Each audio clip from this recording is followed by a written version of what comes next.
So hello and welcome to another episode of Stephen's Four Rules.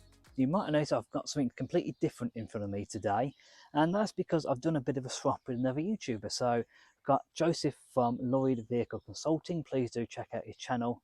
I've put a link in the description below. We've swapped cars basically. He's gone out in my R170 SLK to review in a video on that, and he's left me with this. So what have we got here today? We've got a Volvo S40. So the S40 was the sort of smallest saloon that they did.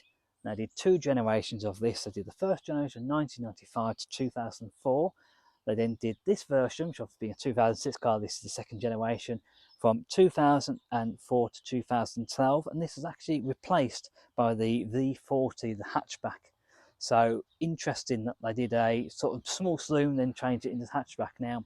Now, these cars weren't just available as saloon complete. They also did the V version, which is V's for the estate, the S is saloon, and also the V40 as well in both of those generations. Now, what's really interesting about this car is what's under the bonnet, and this is why I really was quite interested at driving this car. We have a 2.4 5-cylinder petrol engine. Now, Volvo are known for doing 5-cylinder petrol and diesel engines, but this is the 2.4 non-turbo 5-cylinder engine. From this, we get about 168 horsepower. You can also get a slightly bigger version of 2.5, the T5, which also had the turbo on there. So 2.5 turbo, 5-cylinder petrol, which had 217 horsepower, so a little bit more from that. But I'll be intrigued to see how this engine performs. I've driven a Volvo very briefly, a 5-cylinder engine, but I've never actually had that much of a chance to actually go and properly enjoy a Volvo 5-cylinder. So let's go and find out a little bit more about the car. We're going to start by having a little bit of look around, then we'll go out for a drive. So let's start our little walk around by having a look around the car. Obviously we'll see in the front, let's have a look at the back, and after it, it's a really nice looking car, these. I think this Volvo, this era, just made some really nice looking little cars. I particularly like the sort of C30 as well from this generation. Just really nice little cars. And now Joseph has actually explained to me, I admit that I don't know much about these cars. He's actually saying that this is actually based on the Mark II Ford Focus platform. And obviously as well, the Ford link doesn't end there, because the 2.5 T5 engine was as well used in the Ford Focus ST as well, the Mark II Focus ST. So obviously there's some links to Ford there. So I'll be even more intrigued to actually get in this car, have a little bit of drive it a bit and see how it feels.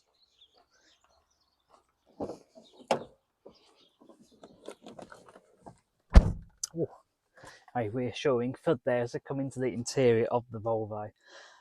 What a really nice place to be. I've had a quick glance. I haven't actually had a chance to sit behind the wheel yet. So actually, what a really nice place to be. Everything is sort of where you would expect it to be. Everything feels really solid. There's quite a nice driving seat. I'm a little bit far away from the wheel. I will sort that in a minute. And yeah, just sort of looking at it, everything just looks really nice. It's got this nice sort of wood trim on here as well, which is always nice. And I'll put an extra little shot in, but it's got this sort of floating dash bit here, floating center console, which is quite nice actually. It's quite a nice little feature the way you can sort of see behind, actually light coming through from the other side. So yeah, interior really nice, really impressive interior. This one also has a sunroof as well, so you've got a bit more light coming in from here as well. I'll put a few shots in, as I say, over the top of this.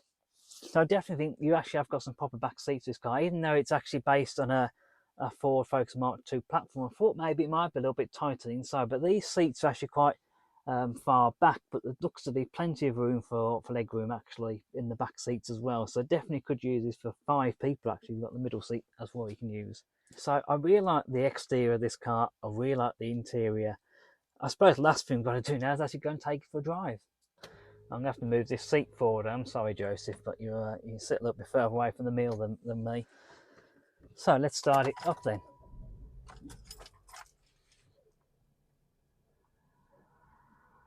Very, very smooth. It sounds very quiet. Obviously, this one is an automatic as well. Apparently, they did come in manual, but the majority of them came in auto. So we'll see if the actual gearbox suits this car. But anyway, let's go for a drive and let's find out more about it. Now, before we get into the driving review, I've deliberately not talked about the boot. I haven't shown you the boot, purely because Joseph's doing a few days away and doing some different filming. And he's got a load of his stuff in there. So I haven't shown the boot. I don't want to show his belongings, to be honest. But yeah, it has got quite a nice boot. It's quite a deep boot. It goes back further than you think. But anyway, so let's go on with the driving impression. First impressions is how smooth this car feels. Suspension feels nice and soft, but not overly soft. It feels more of a comfortable soft. Handling feels good. It's in the handle all right. You put your foot down, it's interesting. There's quite a bit of poke this engine, probably more than I thought there was going to be. And it always makes me wonder how much of a difference there would be to the T5 model of this car. I'd be quite intrigued to drive one of those now. But yeah, the road manners of this car and the way it handles on the road is really nice. So I've been in this car for a few miles now, and how does it feel? Well, it really actually feels really pleasant to drive. There's enough poke to get you down the road. It doesn't feel overly powerful, nor is it underpowered. It just feels like got a good amount of power. We're going up some quite steep hills now as we climb out of the valley, and I've caught up with this on-wheel-based Sprinter that's in front of us. Handling, it handles quite well actually. It's nothing to write home about, but it does take corners quite well, particularly here in the countryside with some nice twisted little corners. It seems to handle them quite well. There's a little hairpin we're going around here, yeah, it feels fine. And I think what's interesting is that this coupled with the slightly comfortable suspension, let's call it that. The other thing I've also noticed is just how solid, I sort of commented on that when I sat in the car, just how solid this car feels. I mean, it's done 118,000 miles, and obviously it's what, a 2006 car. So getting on for what, 20 years old, it's 18 years old at the moment, and it just feels really solid. There's very few squeaks and rattles here that I can sort of talk about. So I'm sort of getting an opinion. I can see why people like Volvos. Obviously, Volvo have got quite a big reputation for building very solid cars, and if this is anything to go by, yeah, I'd agree. I think that's a good reputation they've built up. So whenever I talk about my Mercs, one of the things I always say, a sign of a good Mercedes is always, can you drive it long distance? Can you drive it back to the factory where it was built and get out there and just feel like you've popped to the local shops? And I have to admit, this Volvo is very much the same. It does feel like I could do a very long distance drive across Europe. I could drive this car back to the factory it's bought. I'm not too sure where that is. But I do feel like actually I could do that and feel just as comfortable in my B class or the C class. And I've never had much experience with Volvos, but I'm beginning to understand them.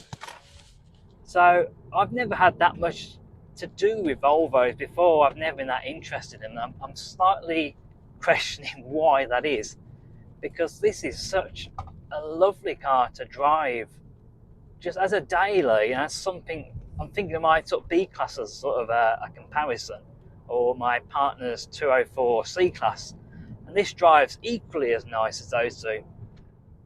So if we come to these hills, put our foot down a little bit, always kick down. It's quite quick with this car actually. I'm quite surprised now. I'm not going to put my foot all the way to the floor because this isn't my car, and I want to be quite respectful of that. But it's definitely no slouch, this. It's definitely got a bit of kick to it, I must admit. After being in this car for about 15 minutes now, what are my overall opinions of the Volvo and the way it drives? Well, just a lovely, lovely car. It's just the way it feels, the way it handles, and it just feels very comfortable. I've got in here, I've started driving straight away, and I haven't had to look at where the indicators are mounted on the roof. Everything, they're there where you would expect it to be, the windscreen washers, anything like that. All the light switches are there. There's a very nice clear dash. Everything's laid out nicely. And it's just obviously a very sensible car, but equally a pleasant car to drive. I'm quite surprised actually. It's taken me by surprise, this car, how nice it actually is and how pleasant it feels to drive. So what's my overall opinion of this car? Well, I really like it actually. It's just a really nice car, and I think Volvo obviously now to put together a car, judging from this. Really like the way it looks, I like the way it drives. It's just, that engine's so smooth, it's just so nice to drive. Not the quickest thing in the world, but there's certainly enough power there to get you along down the road. Really enjoyed just the way it was so smooth, and I just felt when I started driving this car that it was just a nice place to be. Nice place to sit, and I just felt very comfortable instantly. Some cars you sort of feel like you have to sort of get used to them almost. This car, I sort of started driving and instantly I was comfortable, I was happy. All the controls are where you sort of want them to be. and overall just drives really nice. I can't fault the driving experience of this car really. So thank you very much for watching. Different video here today, I understand. Hopefully the first of summer reviews. I'd love to review some other cars as well, so I start doing a bit more regular basis. Just want to say a great big thank you again to Joseph from Lloyd Vehicle Consulting for letting me drive this Volvo. Obviously we've done a bit of a swap, but thank you again for letting me drive this car. I really have enjoyed this. So please make sure you check out Lloyd Vehicle Consulting. I've put a link to his channel below. He's also going to be doing a review of the R17. Make sure you follow that as well. So thank you very much for watching. Like, comment, subscribe, all that good stuff, and I will see you next time. Goodbye.